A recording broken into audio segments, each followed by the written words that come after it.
ఇన్ని రకాల జిహాదులు చెప్పిన కదా ఉమ్, ప్రియా చౌదరి గారు. ఉమ్, అన్ని జిహాదుల లక్ష్యం ఒకటే. ఉమ్, 2047లో మనము కలలు కంటున్నాము భారతదేశానికి స్వాతంత్రం వచ్చి 100 సంవత్సరాల వేడుకలు చేసుకోవాలని.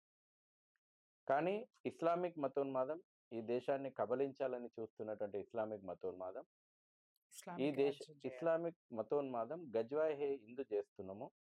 గజ్వాయే హిందూ ఇన్ని జిహాదుల రూపంలో చేస్తున్నాము. 2047 వరకు భారత్ను ఇస్లామిక్ రాజ్యంగా చేస్తాము. దారుల్ ఇస్లాంగా మేము భారత్ను ప్రకటిస్తాము. ఎజెండా, వాళ్ళు ఏం స్పష్టమైన ఎజెండా. దాచుకోలేదు. అనేక సందర్భాల్లో నిర్మోహమాటంగా చెప్తుర్రు. ఉమ్, అర్థం కాంది మనకే.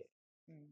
హిందూ సమాజానికి అర్థం ఒక్క కాలేదు. ప్రశ్న సార్, అర్థం కానిది మనకా లేకపోతే రాజకీయ నాయకులకా? రాజకీయ నాయకులకు అర్థమైంది. ఉమ్, వాళ్ళు అందుకే ఓటు బ్యాంక్ రాజకీయాలు వాళ్ళు చేస్తున్నారు. ఉమ్, మనం మూకుమ్మడిగా ఈ దేశం గురించి ఓటేయం కదా మనం. ఈ ధర్మం గురించి ఓటేయం కదా. ఫ్రీబీస్ గురించి మనం ఓటేస్తాం. ఏనాడన్నా ముస్లిం ఫ్రీబీస్ అడిగిండంటే డిమాండ్ చేసిండా?